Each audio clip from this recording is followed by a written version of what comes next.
So let's turn to today's programme. So the first half of today's meeting, I'm going to introduce the authors and they're going to set the scene for you by providing a brief overview of the book and its cross-cutting themes.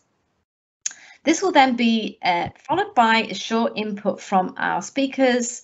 So we've got a great lineup of speakers today. So we've got Doctors Aaron Reeves, Kaylee Garthwaite and Daniel Green. Welcome to you all. And we're delighted to have a lineup of such outstanding speakers, and the speakers will give their response to this book. Okay, so following that, I'm going to formally chair a Q&A with the authors and include some of the speakers in some of those questions and pose a series of questions about the book, which the authors will rise to the challenge and answer admirably, no doubt. The last half hour of the meeting today, so we've got an hour of kind of formal launch, if you like, and then the last half hour, it's open. This is the free-for-all. You can come in, you can ask questions, you can have a more open discussion. So we'll be putting we'll be keeping an eye on the chat. So obviously when we move into that final informal half hour, you're very welcome to raise your hand. We'll pick comments up on the chat and we can have a freer and more open discussion. Okay, so I hope that's clear for everyone. So let's get started and meet the authors. So let's start with Amy. Hello, Amy, and great that you've produced this book for us.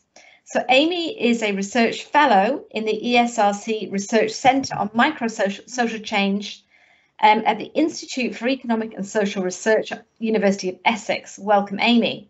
Amy has a PhD in social policy from the University of York, and her research focuses on how social policies can improve well-being. She has a particular interest in housing, education, and child well-being, so she's an excellent first choice, Jasmine Bran, for first author for this book, so well done, Amy. Okay, let's move on now to Jasmine. So Jasmine is based here at Lancaster, one of my colleagues. She's a senior lecturer in sociology. She's one of the few people to actually be awarded a UKRI Future Leaders Fellowship. Well done, Jasmine. And she's leading a project funded by the ESRC on food security for equitable futures project, which has its own website. Please do follow it. It's a great project. So she's interested in how lives in the global south are shaped by undernourishment and hunger. She holds a PhD in sociology and demography from Pennsylvania State University, and her work focuses more broadly on food insecurity and health, which she brings to this book focused on the UK. So last but not least is Bran Knowles. So hi, Bran. Good to see you smiling. Bran is a senior lecturer and she's based at Lancaster, and she's also in the Data Science Institute. She brings a really novel angle to this book, looking at inequalities around AI, and she's got a particularly unique take on this. So I very much encourage you all to read her contribution to the book. So Bran is based in the Data Science Institute. Her research explores socially responsible and trusted computing across a wide range of contexts. She's a particular interest in trustworthy artificial intelligence and sustainable information and communication technologies. That's a bit of a mouthful, Bran. You can simplify it for me next time. Bran's current funded research projects include bias, responsible IA for labour market equality and design principles, and responsible innovation for a sustainable digital economy. So fantastic. Great to have you here today. So now I'm going to hand over to the three authors and ask you to introduce your book. And I believe, Amy, you're going to kick off for us today. I am. Thank you, Karen. Thank you for introducing us and acting as host today. And thank you also for Aaron, Kaylee and Dan, for coming. And thank you everyone that's joined us today and that's going to be watching on the recording. So I've been asked to just sort of introduce some of the main concepts of the book. So to start, we use the Universal Declaration of Human Rights to frame the book because we think it's useful in a number of ways and it reflects our perspective on what our goals should be. We appreciate its emphasis on living standards for all and think that the focus on circumstances beyond individual control is particularly relevant for the context of the pandemic, but also more broadly. We focus on Article 25 because it covers a range of important areas of living standards that align with our own particular research interests. and believe that combining the declaration with more recent general comment documents shows how the human rights approach remains topical despite significant social changes. So, for example, where we talk about necessary social services, Bran has looked in particular at digital technology and its role in modern life. We also speak about neoliberalism throughout. We appreciate this is used in a number of ways, this term. So just to illustrate what we mean when we're talking about it, here's a quote from McKean. So neoliberalism defines freedom as choice in the market and asserts that the creation and sustaining of markets is the primary value of politics. Moving on to how we cover the more substantive topics in the book. The book introduction gives an overview of our arguments that the pandemic has highlighted the dominance of neoliberal ideology in all areas of policymaking and its flaws. We then move on to our substantive areas of expertise, which are also found in Article 25 mentioned before, so health, food, housing and digital technology, before finishing on suggestions of policy direction going forward. There are a number of cross-cutting themes that we want to summarise quickly for you before we hear from the speakers. The first, as I indicated by the title, is the potential for this to be a watershed moment in policymaking. While inequality is often justified by reference to deservingness, the pandemic and its characteristics has spread the experience of what is typically the undeserving part of the population to many more people. And many people for the first time will be experiencing the hostility of the benefit system, for example. So while they've been shielded from some of its most severe components, this may have gone some way to undermine arguments pushed by opponents of the welfare state that the benefit system is easy and generous and unfair on people who are in work as opposed to those who receive benefits, although that's obviously a false dichotomy. It's also emphasised the interconnected nature of our worlds and shown that inequality is a threat to us all and not just those at the bottom of the social spectrum. So it's therefore an opportunity to push for a change in our approach to the practice of social policy and focus on human rights. However, we think it's a question because we've seen other crises, for example, the financial crisis in particular, used to argue for the opposite. So we saw austerity, for example, as a result, resulting from the financial crisis, where the economy was framed as an issue of individual responsibility rather than collective. The second theme of the book is that the pandemic has highlighted the contradictions of neoliberalism.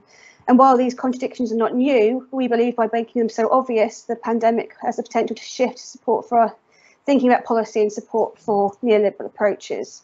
So throughout the book, we try to highlight some examples, particularly as they relate to action and inaction in different policy areas. So perhaps most noticeably, we saw a sudden willingness on the part of government, who had previously used lots of dismissive comments about magic money trees, to start spending lots of money. However, this was obviously mostly in relation to deals with private contractors.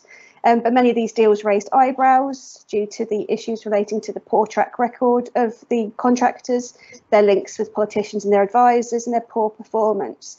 And the contrast between the apparent low level of accountability expected from these private contractors compared to the high level of sanctioning and conditionality experienced by social assistance recipients was particularly stark. I'll just pass over to Bran now to talk about the next theme. Okay, thanks, Amy. So for our third cross-cutting theme, we argue that technology and charity aren't genuine solutions to social problems.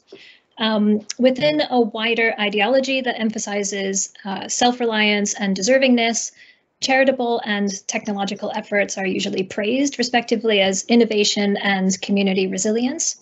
And this allows neoliberal politicians to claim that cutting social assistance promotes virtuous qualities within individuals. And it also frames any remaining inequality as an individual moral failing of the unvirtuous and undeserving for not having pulled themselves up with the greased rope thrown down to them.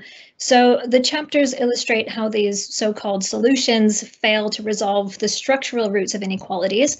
And not unrelatedly, they tend to reproduce or even compound the inequalities that they purportedly resolve. Now, these become particularly problematic when they're brought in to optimize failing infrastructures. So when they relieve just enough pressure to prevent complete system collapse and allow policymakers to kick the can further down the road and put off making the important structural changes that would have more lasting impact.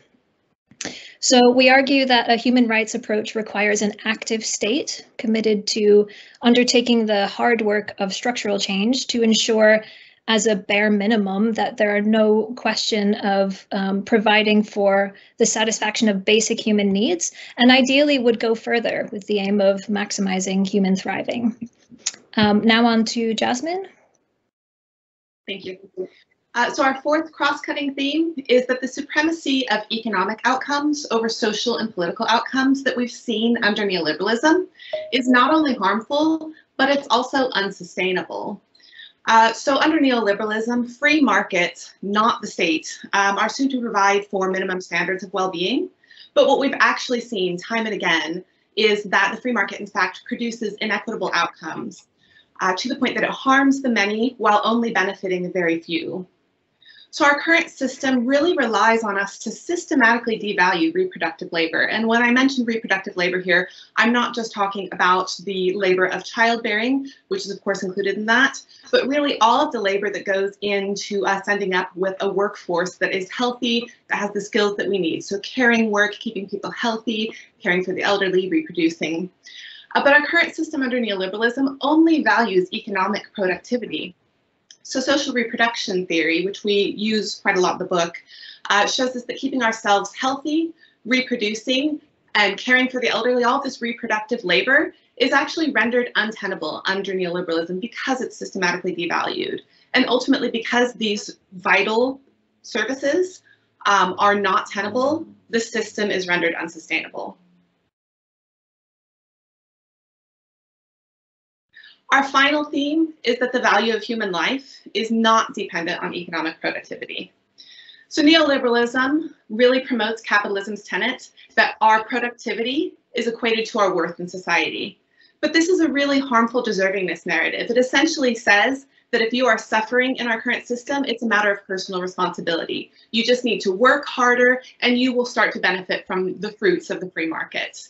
But actually, we argue that this is a form of structural violence. So when we justify suffering by blaming individuals, we are completely ignoring the structural causes of that suffering. So we argue that because of this, a return to normal, a return to our neoliberal system, is actually a return to dysfunction and is a return to active harm. And so we advocate for the UDHR as a path forward, human rights as a path forward, because that framework assumes human life has value in and of itself, independent of economic productivity. So that's a brief introduction to our book, and I'll just pass back to Karen now to introduce our speakers.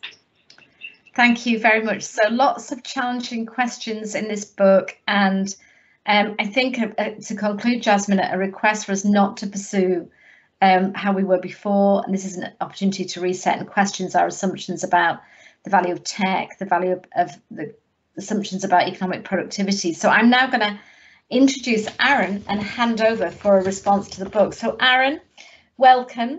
Aaron is an associate professor in the Department of Social Policy at Social Policy Intervention at Oxford University. He's also a fellow of Green Templeton College. He's a visiting senior fellow in the International Inequalities Institute at LSE. So I can see we're very honoured to have you here, Aaron. Not least, he's a sociologist working on public health, political economy and the elites. So Aaron, over to you for a response. Thank you so much. This is a really lovely opportunity to come and talk about this book, which I think has been just really lovely to read. I mean, partly I think it's fantastic because it took me back to my time as a postdoc. Amy, Jasmine and I all worked on the same research team at one point together, and reading the book sort of transported me back to those lunchtime discussions while eating baguettes from the Alternative Tuck Shop, which for those of you that may have lived in Oxford is an institution here.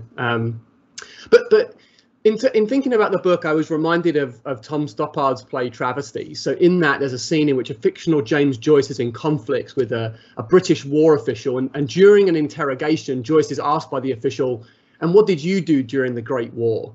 To which Joyce replies, "I wrote Ulysses. What did you do?" And I was asking myself while reading this book, I was asking myself this question while reading the book, like, what did you do during the pandemic? Now, I'm not trying to produce a kind of different version of that discussion of the sort of Isaac Newton's productive plague kind of debate that seemed to swirl around incessantly at the beginning of the first lockdown. But I really do want to congratulate Jasmine Amy and Bran for writing this book during what has been, I think, for lots of us, a really difficult period. And more than just churning out words, they have written a book that is asking, at least for me, incredibly important questions. They range over a number of topics, including healthcare, housing, food, and technology. And on the surface, it might seem that these areas might not have much in common, but they draw out the resonances between these areas, arguing, as they have already noted, that the inequalities we observed before the pandemic and which have been exacerbated by the pandemic are not a bug, but a feature of the political economy of our societies. They articulate how the political economy of our societies underpins the inequalities across these different domains. So in the few moments I have, I just kind of wanted to draw out some of the reflections the book prompted for me. I found myself trying to wrestle with a bunch of questions that, to some extent, I don't think I've still resolved, and I'm sort of looking forward to the conversation to sort of unpack these a bit more. But these fall into three categories. The first of which is about the relationship between neoliberalism and technology. So for me, and I think Amy already gestured to this, you know, neoliberalism can be viewed in a variety of different ways, and I think it can certainly be tackled in the way that it's done in the book as a sort of specific orientation to markets. But it also seems to me that the policies and decisions which neoliberalism represents are only possible if they're ideationally embedded within another equally important story about the nature of subjectivity and what it means to be human. These stories about markets, they only work if we accept that we are in some fashion akin to the kind of homo economicus, that we are kind of rational actors. In other words, neoliberalism is merely one way of rendering human subjectivity intelligible, and it instantiates a particular way of being human. But what is particularly powerful about theories of the world like neoliberalism is they have what Bourdieu describes as the capacity of making themselves true. And this, for me, is where technology comes in, because technology serves the goal of making this theory of human subjectivity true. So in particular, I was drawn to the discussion in the book of how older people relate to technology, namely that their rejection of it is a choice rather than some inability to engage with it. And this rejection of technology by some older people can be read, I think, as a rejection of the way that certain technologies invite us to relate to the world, to ourselves, and I suppose to other people. And that is, these older people, they kind of reject certain technologies because they reject that these tools can, so they recognize, that these tools can have a transformative role on how we relate to the world. And their rejection of technology is fundamentally a rejection of a specific kind of relationality. So reading the book gave me a sense that the platform capitalism, or whatever term we want to use for the moment we're living through, invites us to be neoliberal subjects. It invites us to treat bookstores, for example, as exchangeable, because the platform renders them as almost exactly identical. There is then a possible tension between, on the one hand, the way the pandemic has accelerated our move toward a particular mode of platform capitalism, and on the other, the capacity to resist that move. This is because these technologies invite people to see themselves and the world in exactly the way that neoliberalism wants us to view subjectivities. That is, the pandemic has potentially accelerated the speed with which neoliberalism has been able to make itself true, and thereby potentially undercut our ability to resist it. And there is then perhaps less scope for a kind of Polanyian counter movement. So this then raised like questions about how we move forward, because I really think that's the kind of main thrust of what this book is getting at. And here I have two reflections, both maybe a little bit pessimistic, but I'm going to lay them out anyway. The first concerns the question raised in the book about rights, and I see kind of some advantages and disadvantages of using that framing to articulate the way forward. The book does a fantastic job of using this frame to articulate the inequalities that plague our societies. But I suppose one challenge with using rights is that, and I should say the book is very good on this, that the actual positive content contained in rights discourse is highly contested. And it's possible for this to be co-opted, again, as the book brilliantly argues. So how then can kind of rights be reframed? I think the authors do a really wonderful job of making that case. But I was still left with the feeling that this requires a deeper ideological story, like the story of Homo economicus, that can dislodge the primacy of a neoliberal framing of rights. And unfortunately, it's not clear to me at the moment what that alternative is. So one of the strengths of the rights approach, however, is that it invites legalistic responses. So here I'm thinking about the Equality Act. So this contains a series of laws that enshrine certain rights, and this can, in theory, I think, curtail the policy space available to governments in which they can limit the inequalities policy can generate. The problem here, perhaps, is that certain very recent legal judgments around the benefit cap and the two-child limit, these are just two examples from an areas that I'm interested in, have decided that the courts do not have a strong role to play in limiting government decisions. And so again, you know, it's kind of unclear how far even this sort of legalistic use of rights can help us get to the future that the authors describe. So that was pessimistic point one, and now pessimistic point two. So here I'm interested in the question of political will. So some of the work that I've done recently suggests that the pandemic and even the government's responses to it has had only a small impact on people's political preferences. So Boris Johnson is basically still as popular today as he was before the pandemic. So is Modi in India, and even Trump didn't see a wholesale repudiation of his approach by voters. I mean, he lost, but it was not, you know, like that close in some, you know, it wasn't too big a victory for Biden in some states. And political will matters because it seems to me that taxation is going to be a flashpoint in driving the agenda forward that's described in the book. And when we think about the political will for taxation and where that comes from, I at least go back to Shiv and Stajavaji's work on this topic. So that they examine why countries introduced high taxes on the rich. And they found that this has largely occurred in response to major wars. More precisely, they argue that there was a narrative which emerged after these conflicts, which situated the debate about taxation around conscription. There needed to be a conscription of wealth to match the conscription of bodies. The wealthy needed to sacrifice economically to balance out the embodied sacrifice of everyone else.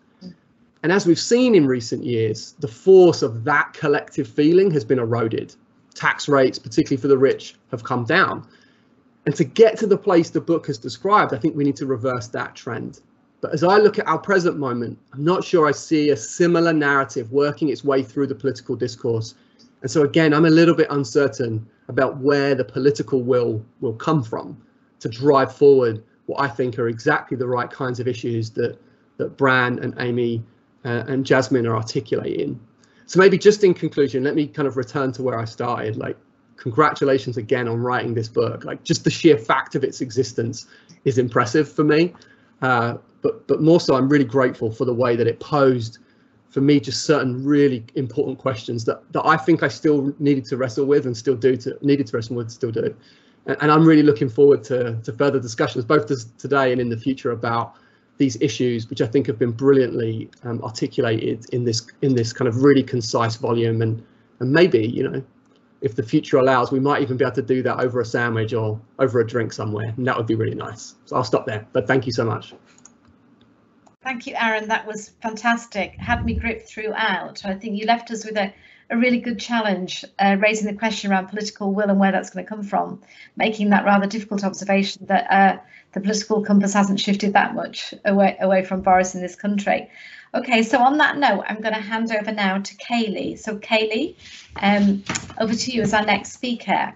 So please do turn on your video. Welcome, Kaylee. So Kaylee is Associate Professor in the Department of Social Policy, Sociology and Criminology at Birmingham. And her research interests focus on poverty and inequality, social security and health. And she has a specific interest in investigating charitable food provision and food insecurity. I think everybody will know her books. I certainly do. And I remember a talk you gave recently at Lancaster. It's incredibly memorable. Hunger Pains, Life Inside Food Bank Britain, Poverty and Insecurity.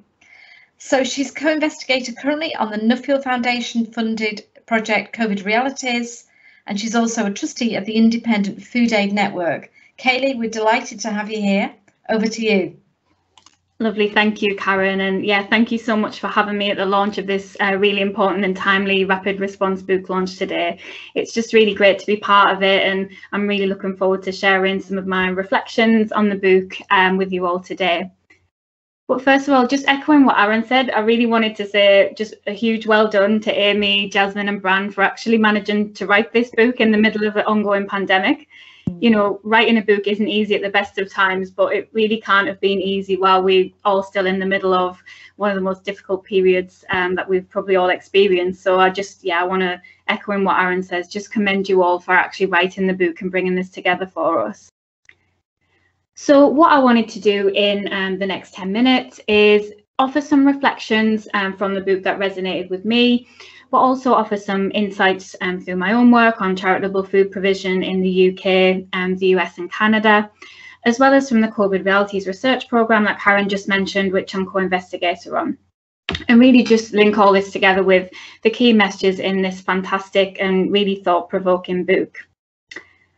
So just to set the scene then, in 2014, writing from Canada, Professor Graham Richards warned us in the UK that food banks don't solve food poverty and that the UK must not institutionalise them. But if we fast forward 7 years later, we all know that food banks are pretty much a permanent part of society.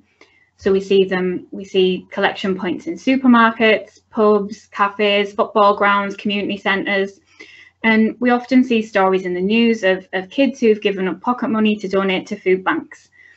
And I think, you know, while there is obviously huge generosity and goodwill behind food bank donations, it can be quite easy for the bigger picture of why people actually need to use a food bank in the first place to actually become lost in that narrative. So if we think back to the year 2000, that was when the first Trussell Trust Food Bank was opened up in Salisbury. And at the Independent Food Aid Network, IFAN, which is a network of independent food aid providers of which I'm a trustee, we've actually estimated that there are more than 3,000 Trussell Trust and independent frontline food aid providers when we also look at food that's distributed by local authorities, Salvation Army centres or food banks that are in schools, universities and hospitals. So in just 20 years, we've gone from one food bank to more than 3,000, and that's the ones we know of. And what we've seen with COVID is that it's really further exacerbated this.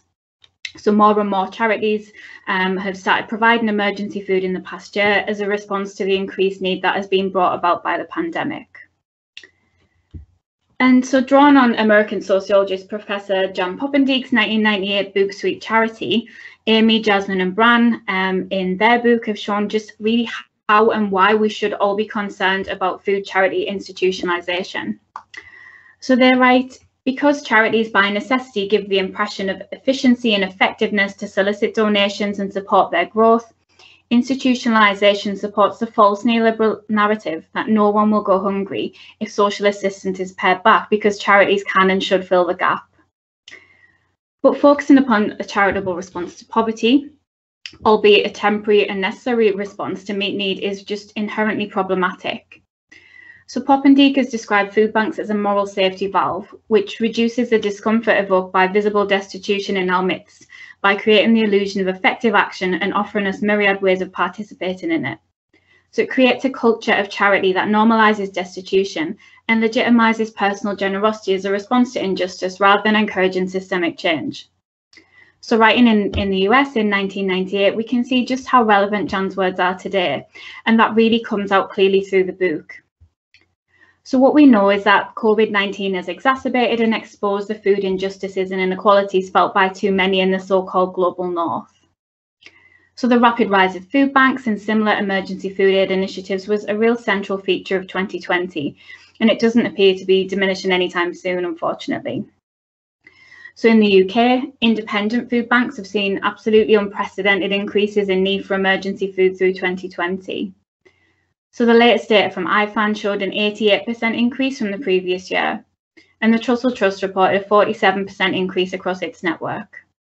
In the US, food banks provided the equivalent of 4.2 billion meals between March and November 2020, and at least 80% of food banks there are supporting more people now than they did before the pandemic. So if we look at the UK and the US, which are the two countries that this book focuses on, we see that increases in the provision of charitable food have been accompanied by growing corporate partnerships. So corporations donating food to food banks during the pandemic have benefited from both tax credits and public relations boosts while deepening the alliance between corporations and food banks. And this is an alliance that actually predated and will likely outlive our current COVID crisis. So this also builds on the negative partnership between corporate greed and government safety nets that existed well before the pandemic. And this is detailed really clearly in the book. So we know that corporations often exploit workers while overpaying top executives.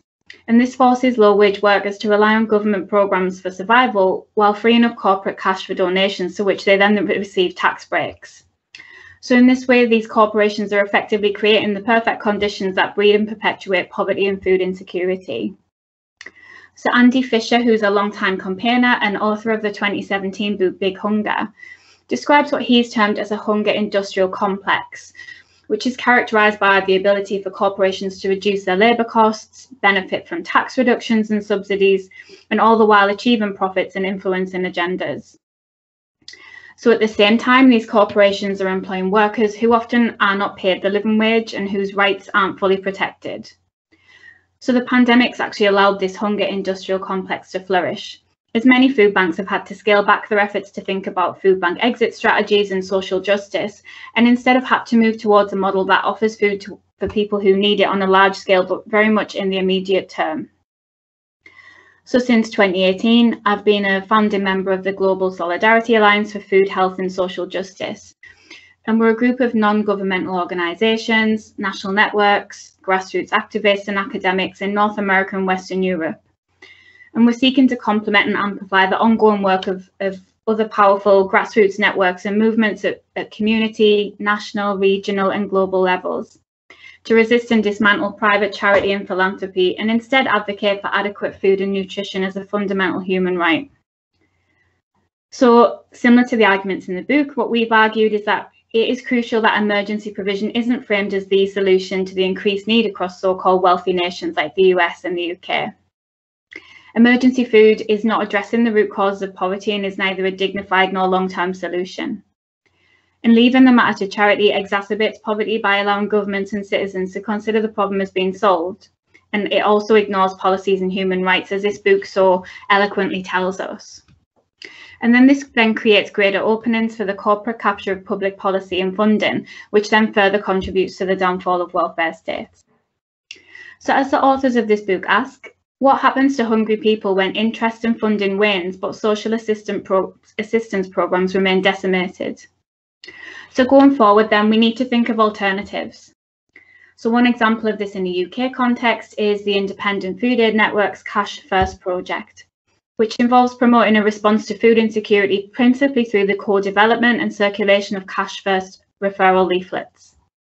So the aim then is to reduce the need for emergency food aid by helping people access any existing financial entitlements and advice on income maximisation as a Cash First response to food insecurity, so that it's the choice and dignity are prioritised, and choice and dignity are often missing when it comes to charitable provision. So a key concern of our alliance is thinking about how we would amplify and include the voices of people who've got lived experience of poverty and insecurity as part of these conversations. And this is also a central focus of the COVID Realities Research Programme, which includes online participatory research working with low-income parents and carers that I'm currently working on. So as part of this programme, we've worked alongside parents and carers to create a safe virtual space for people living on a low income to come together and share their experiences and develop practical recommendations for change. So what the authors of this book have really emphasised is that importance of including a diversity of voices at the table. So going forward, we need a more expansive and inclusive conversation that incorporates a range of voices and perspectives. I think also what this book really emphasises is that we need a focus on the structural drivers and broader inequalities that lead to food insecurity, and indeed the broader erosion of human rights in the first place. We also need to include a diversity of voice in these conversations in a really meaningful and inclusive way that properly recognises the time and effort that it can actually take to continually share often traumatic and difficult experiences of life on a low income. So finally, what this book makes clear is that we cannot go back to the old normal of pre-COVID. We need a recognition that the realisation of rights and not charity is essential in order to ensure the further institutionalisation and normalisation of emergency food aid initiatives in the UK and elsewhere is not accepted as inevitable. I think for me, this book offers a chink of hope that this could be possible. And like Aaron says, if we have the political will, which is obviously a big if, But if we actively commit to this as a core goal of society and take the pragmatic and progressive steps that are outlined in the book, then there may be a possibility and hopefully a positive, perhaps more positive than pessimistic opportunity to actually try and achieve this goal. So finally, just thank you so much for writing this book, and yeah, looking forward to hearing what others have got to say as well. Thank you, Kaylee. So as we've come to expect from you, that was a really excellent and passionate critique of the institutionalisation, normalisation of emergency food aid provision, but also ending with charting the way forward. So really good to end that positive note. So, okay, finally, last but not least, Daniel. Welcome, Daniel. So Daniel is Assistant Professor of Information Studies at the University of Maryland. His ethnographic, historical and theoretical research explores how the future of work is built and who is included in that future. He's also published a book recently. So his first book, The Promise of Access, Technology, Inequality and the Political Economy of Hope with MIT Press, is published in 2021. Congratulations, Daniel. Welcome, and over to you for your response to this book. Thank you so much, everyone. It is such a privilege to be here. I really appreciate the efforts from the authors to bring together all of this wonderful, diverse scholarship. And in part, yes, I'm here to, engage in a bit of co-promotion and bring together some of our thoughts on technology and poverty specifically.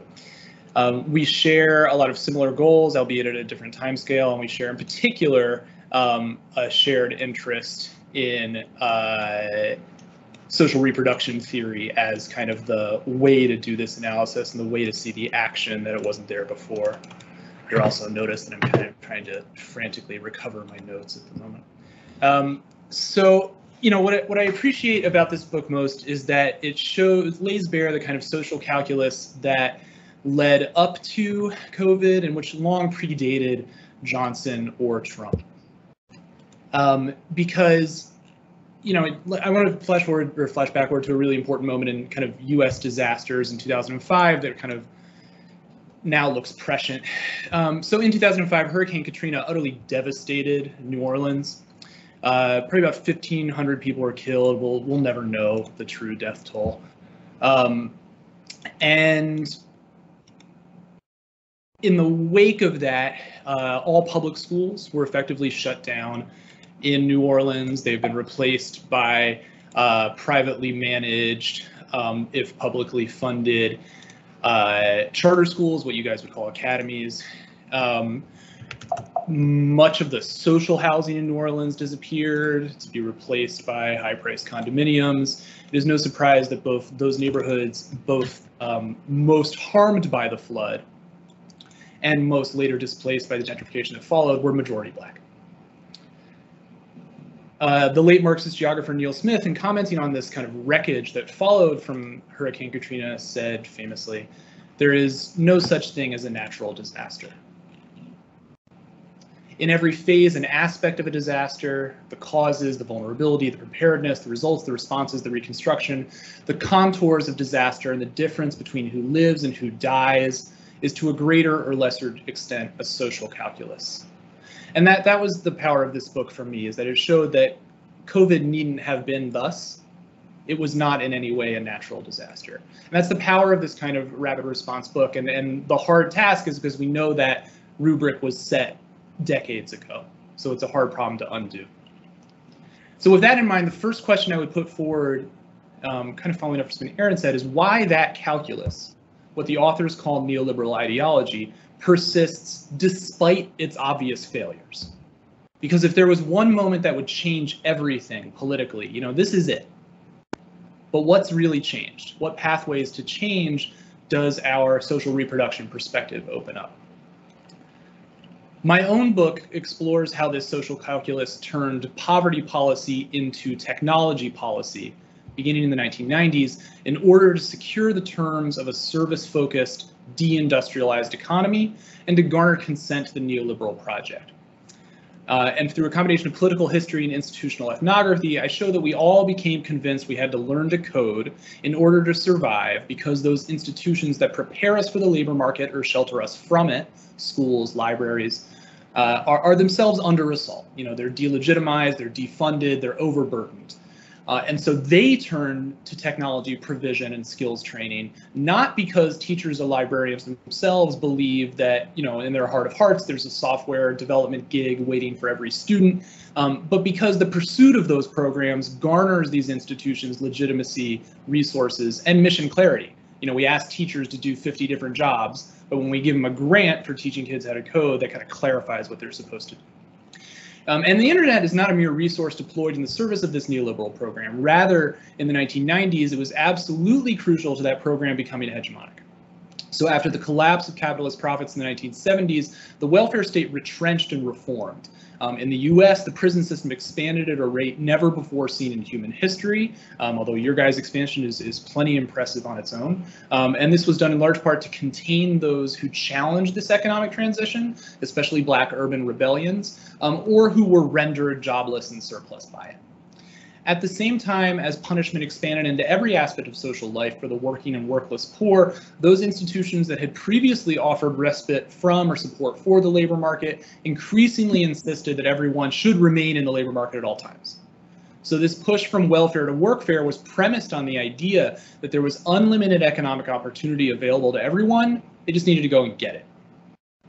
There is thus a core contradiction that I see in this work, as well as my own, in neoliberal poverty policy, a contradiction between promise and punishment. You know, so on the one hand, anyone can do anything with the right skills, but on the other hand, one mistake lands you in a cage.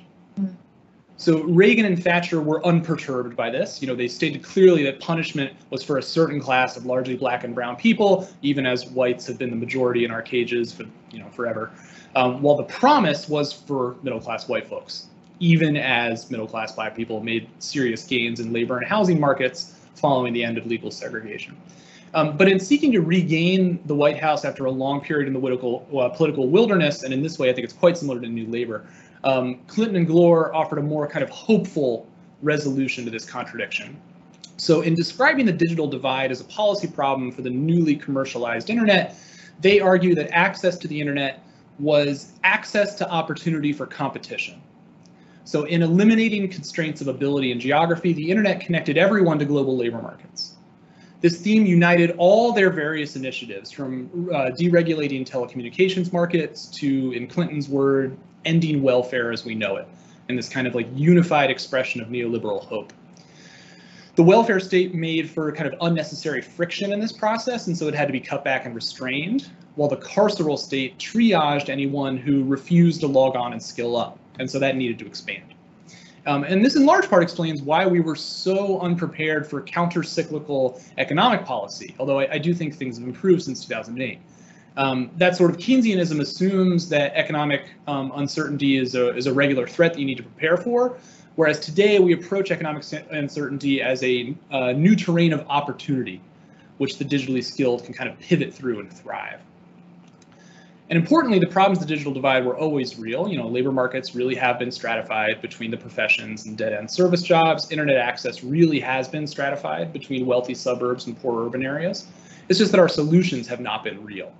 And that's one of the things I most appreciate about this book, is the kind of red ledger of all the mistakes that we've tried and that we keep trying. Changing job seekers' skills have not changed what jobs are available or how well they paid. Liberalizing telecommunications market in the US gave us some of the slowest, most expensive internet in the US. And during the pandemic, this has led directly to the absolute shambles of remote schooling that we've seen here. So in my county, just outside Washington, DC, thousands of kids needed internet hotspots because they couldn't afford home internet last year. But because our deregulated telco market has given us these local oligopolies, you only have like one, maybe two choices for internet. There was only one possible vendor for those hotspots. They were of terrible quality and they all needed to be recalled a few months in. Importantly, these false solutions have had real political effects. So this program cemented a new political coalition that ran the Democrats in the US and New Labour in the UK, rejecting, for the most part, the kind of export-oriented industrialists and the multiracial working class of the post-war era. For donors who were based in tech and finance, they need IP controls, some public funding for R&D, and voters who were largely wealthier, non-union, college-educated white professionals who want formal, if not substantive equality, high housing values and good schools. In the 90s, commenters in the US called these the Atari Democrats, quite good name, and our present poverty policy is owed to the universalizing of their class interests. And for my purposes, it's important to notice that these folks aren't just working in tech offices, but keeping social reproduction in mind in libraries and schools. This is me. Like I'm supposed to help people follow my path to success in a school. Like that's what school is for. We use it for lots of other things, but that's why we get paid. And this leads to my second question for authors. How does the class conflict that you guys described play out within those institutions that face poverty firsthand? How has COVID changed the relationship between doctors and patients or teachers and students? And this dynamic, this contradiction between promise and punishment resolved by the internet is all over a Watershed moment.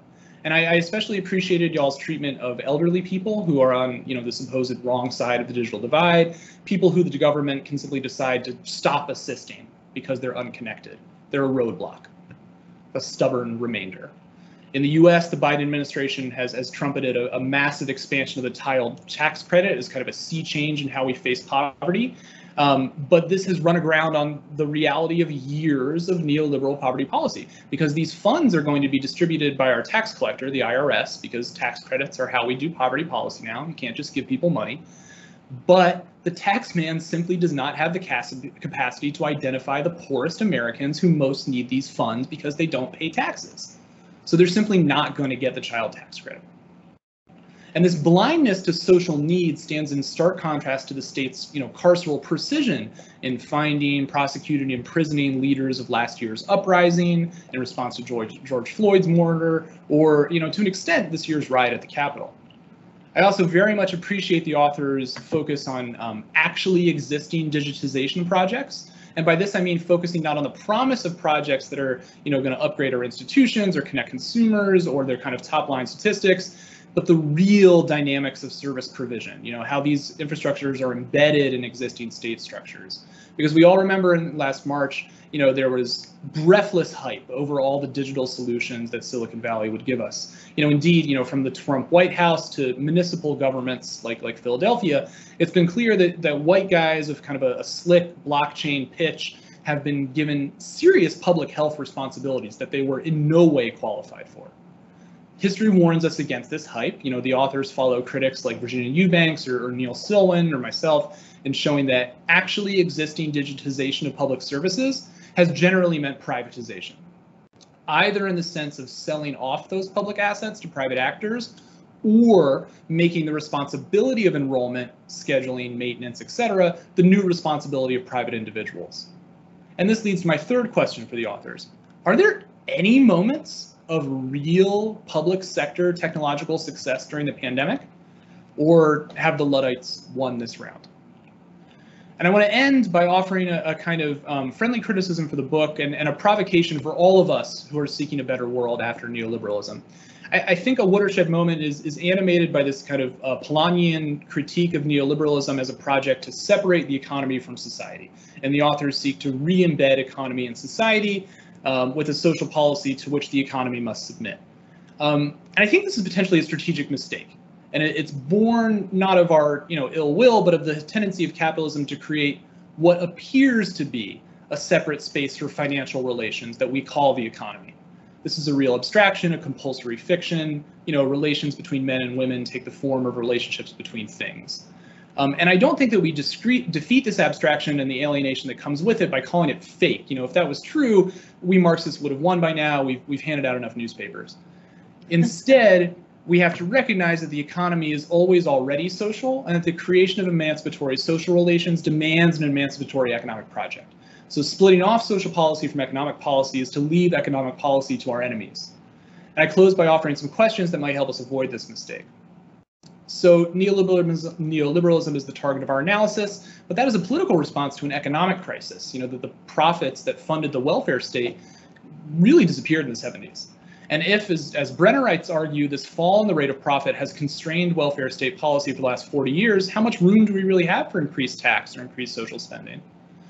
In the US in general, but especially last year, it feels like the police and the Federal Reserve, our central bank, are the only functioning political institutions, the only things that work. And the left has ideas for the police, but what about the central bank?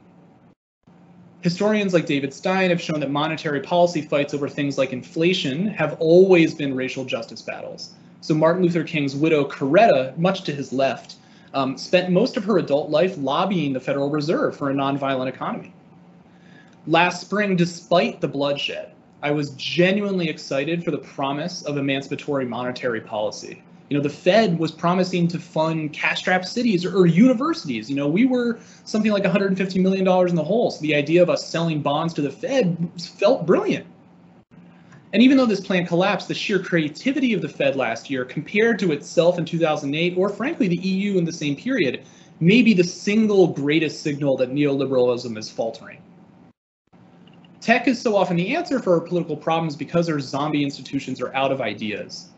We just keep doing the same thing over and over, expecting a different result. There's a lot of creative ferment in social policy today, witnessed in this book, and I simply hope that we can extend that fight into the central banks, lenders, rating agencies, insurers, and other representatives of finance capital. Thank you. Thank you, Daniel. That was excellent, absolutely inspiring. Left us with lots and lots of questions that we can pick up, I think, in the more informal sessions. So the authors are coming back on the screen now. Welcome back. And I'm just going to pose you some questions. So the first question I'm going to pose to the whole group, including our speakers, and then I'm going to ask the speakers to step back and we'll unpack a bit more about the book from the authors. And we'll aim to finish, I think, about 3:10, if people can bear with us till then. Yeah, we're just running a few minutes behind. But as it's so good, I think we keep going. Okay, so obviously this has been a bit of a disciplinary stretch, Jasmine, Bran and Amy. So you were friends, I've heard, and worked together before, but obviously your work's really quite different. So kind of what have you learned from working Bran with Jazz or Jazz with Amy? What's this project done for you in terms of your scholarship and your, intellectual knowing, if you like? So the first person I'm going to come to, I think, is Bran on that one. Sorry, Amy, I'm going to come to you first. Just unmute, Amy. Amy, you're muted. Sorry, every time. I think one of the things that surprised us when we were talking at the early stage of the pandemic was the overlaps between the things we were picking up despite our disciplinary differences. Particularly, obviously, the way technology was seeping into all aspects of our work. And one of the things I think I was most surprised about from talking with Bran and Jasmine about this was how complacent it seems technology companies are being about their new responsibilities, and ensuring that their new products that are supposedly solutions don't simply reproduce or reinforce existing inequalities, even when these are being used to do something as important as decide about medical treatment or decide whether or not someone receives their social security benefits in a timely manner. So I think we saw how things do overlap more than you'd expect, and I think we also saw the importance of making sure that these disciplines do talk to each other. Okay, lovely, Amy. So Jazz, can I come and ask you to respond to that question? Yeah, so I think for me, both Bran and Amy's contributions to the book really, I think, spoke to the issue of access in different ways, and particularly sort of question the idea that access is universally a great leveler, a great equalizer. So I think with Amy, this came out most clearly in talking about home ownership and how accessing home ownership is supposed to be this fantastic asset. So people are encouraged to pour limited resources into housing as an asset, but actually what that misses is that property values don't necessarily increase for everyone. They certainly don't increase equitably. Even when property values are increasing, liquidating property can take time. And then as we see during a crisis, those with the most limited resources are probably the people who most need that asset, but it's actually when their property values are likely to get the lowest. And then I think with Bran, before we started talking about this book, I really fell into the trap of thinking about the digital divide as mainly a matter of expanding access, right? We need to get everyone access, and it's this great equalizer. But actually, Bran's work highlighted the way that inclusion can actually be quite harmful when it's not done equitably and can actually be downright exploitative. So I think what both of their contributions really highlighted is that we need to think not just about whether people are being included, but about what they're being included in, how they're being included in things like housing and things like access to digital technology. Okay, thanks, Jazz. And Bran, over to you. So what have you learned from this unusual disciplinary mix? Well, for me, despite being friends with these two, I knew nothing about food insecurity or housing policy.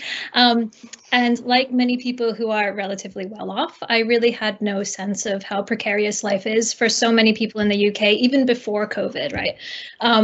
So it was an important insight for me how much we as a society are willing to tolerate inequalities because of the prevalence of deservingness narratives. And the other thing that was completely new to me was social reproduction theory.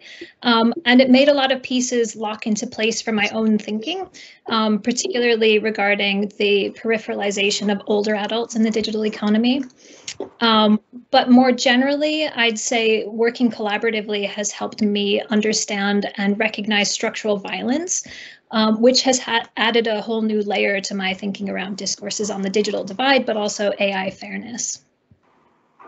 Great, thank you. Can I then ask speakers your final contribution before we ask you to switch off your videos? Do you think, in terms of this book, how it hangs together across these disciplines, what are you going to take away from that? Aaron, can I come to you first? Yeah, so I mean, I think in terms of the big thing that I take away is really the questions that I think it poses for where we go next. I think actually, as I alluded to at the beginning, for me, I think the book hangs brilliantly together in that it does this really kind of profound work of taking these quite kind of distinct phenomena and saying, look, there's this like really powerful engine that sits underneath all of the kind of inequalities that play out and manifest themselves. And it leaves me with trying to reflect on what it is that those structural drivers require. Like, how do we kind of throw a spoke into that wheel and remake those kind of engines to push and pull in a different kind of direction? And I think by showing us some of the machinery that underpins that is a really kind of profound contribution of this book, and so really enjoyed reading it for those reasons. Lovely, thanks, Aaron. Kaylee, can I come to you next? Yeah, thanks, Karen. So yeah, I think for me, I was really, again, I hadn't really been introduced to, concepts around artificial intelligence and how technology, can be perhaps like not meaningfully inclusive. And I think like Jazz said about, we think about including people and sort of digital inclusion as being therefore offering, some form of equality. But I think for me, it was really fascinating to see how those, discussions around AI actually linked up to, wider issues around that sort of deserving, undeserving binary and how that all come together. So that for me was, I think, a really sort of surprising and interesting and new element of the book for me.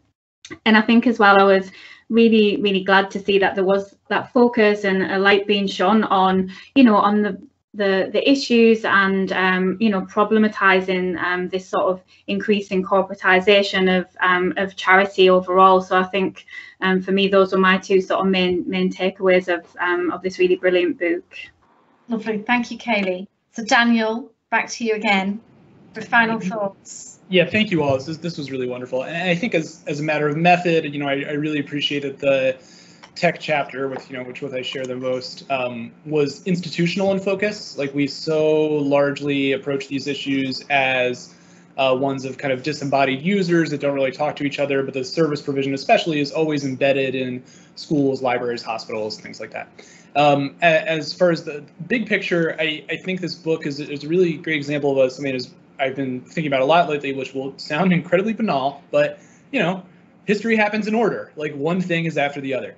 And I believe that is, in large part why we're here, is in part because the terrible decisions that have stacked up over the last 40 years led us to this particular position in the pandemic, leaving us to wonder if, even if there was different leadership in the UK or the US at the time, how different would things have been, with that machinery stacked up over the decades. Yeah. That also means strategically looking forward that we cannot simply rewind the clock. There is no way to do the 50s and 60s again, because the failure of that moment has led directly to where we are now. And that is particularly true of what Jasmine is talking about with these narratives around access for all of the realms that were discussed here today. Yeah. There's a phrase that is getting thrown around a lot in kind of the sociology of education and finance in the US, which is predatory inclusion. So bringing people in to promise opportunity that then goes on to exploit them. Student debt is a fantastic example, but most consumer debt in general. But importantly, a lot of that consumer debt, which we now recognize as deeply racist, came out of what was supposed to be an emancipatory moment of the 60s, when you took away what used to be your old credit report, which was, just what some jerk at the bank thought about you and who you were dating and yada, yada, yada, and now gave you a nice, clean credit score with all the numbers from all your various fields of social life. And that was supposed to solve the bias, but has instead massified it, formalized it, and expanded it. So we always have to be focusing on how the failures of the past led to the present, and what that means, not just for our analysis of these problems, but how it limits our strategic options moving forward. Okay, lovely. Thank you, Daniel. So Aaron, Kaylee, and Daniel, thank you very much. I'm going to have another 2 questions for the authors, and then we'll throw open to informal discussion. So obviously this event today is hosted by the Data Science Institute. I can hear my co-director in my ear saying, you've got to ask them a question about data.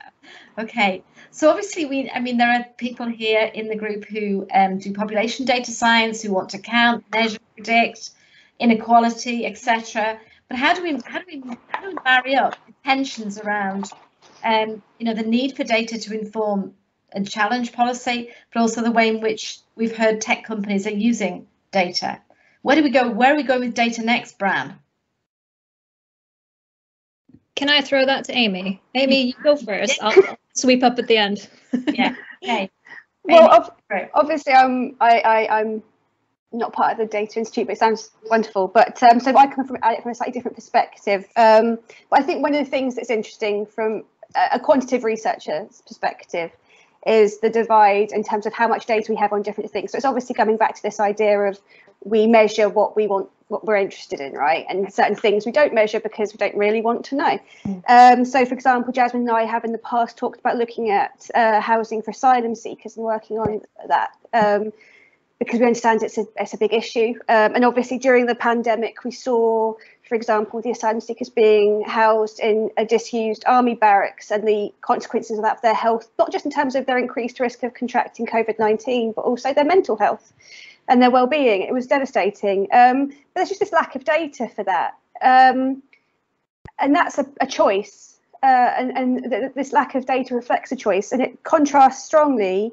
with this willingness to collect data on certain things and share data with private companies on the basis of some abstract promise. Academic researchers rightly have to go through a number of processes and commit to a number of safeguarding processes to access and analyse data, and that's 100% the way it should be.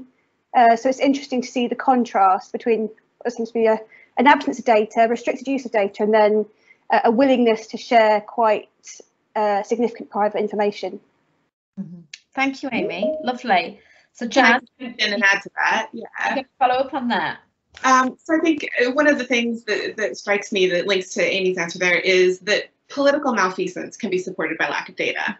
Yeah. Right. So for years we've seen it with food insecurity, right? We saw that politicians justified their inaction on food insecurity by saying, oh, there aren't robust findings linking austerity to food insecurity.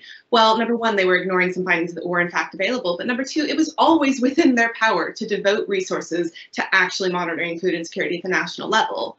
Right? Like they were the people who were empowered to be able to collect these data, but you don't have to tackle a problem if you refuse to look at it.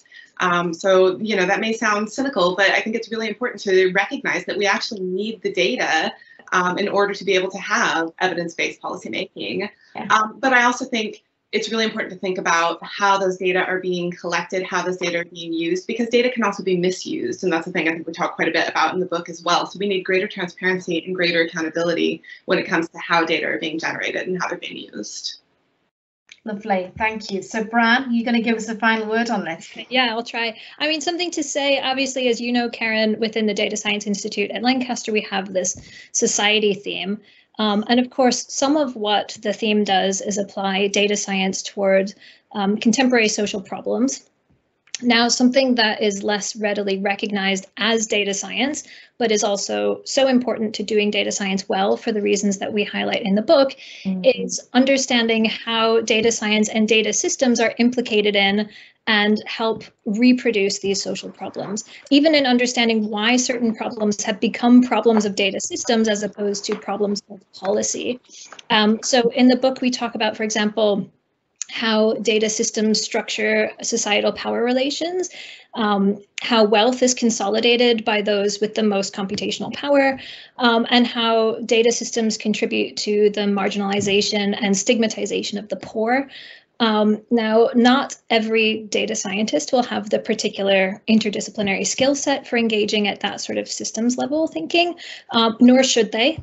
But I'm more confident now, having written this book, that taking a critical view of data is part of what data science has to do if it's going to be able to claim that it contributes to the bettering of society, right? So what's next then would be figuring out how to more effectively translate the insights from that arm of data science into the more technical arm, if you will, to design those better data systems. Lovely, thanks, Bran. That's great. Really, really good, and really paving a way for us in our Science Institute too. Looking forward to it. Great. Okay, so I'm going to ask you one last question.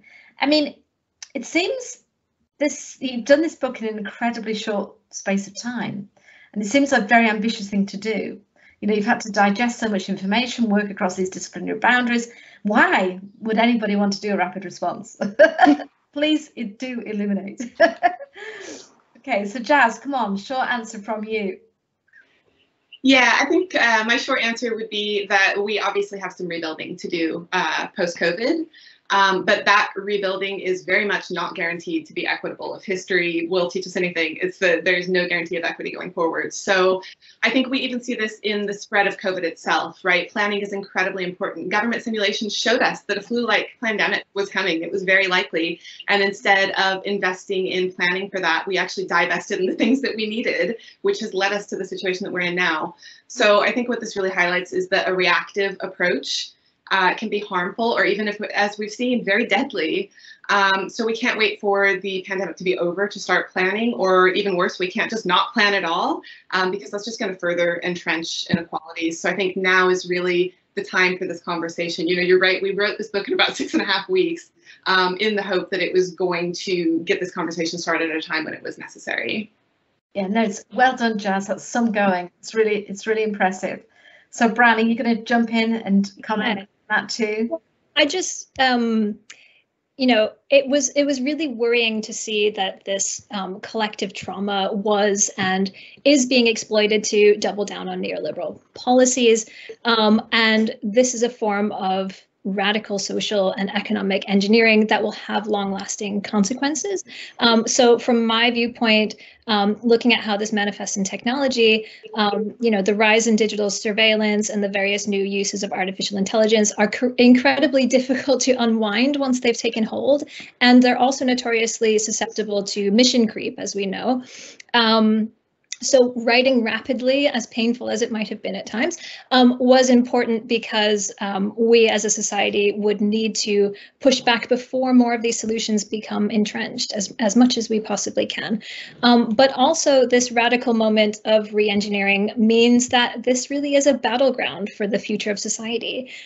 So we not only wanted to combat the ideology that underlies policies that have led to our current state of inequalities, and which the speakers today have done a great job of drawing out. But you know, in this particular historical moment, we also wanted to put forward an alternative vision of what might underlie policies that lead to a more equitable and just future. So now seemed like the time, if ever. Great, great, and well done. Amy, did you have a final comment on that? Being a key protagonist in this. Yeah, I dragged them into it, and I'm very sorry. But I think on the whole, it's turned out pretty well. So, but we felt it was a lot of the decisions have been made very quickly, and there's the potential to wait too long. Yeah. And other people aren't waiting. You know, there are people who are seizing this opportunity to further their own approach. So I thought it was good to have a more diverse set of voices out there. Yeah, brilliant, Amy. Great. Okay, so I'm going to conclude the questions there. We're at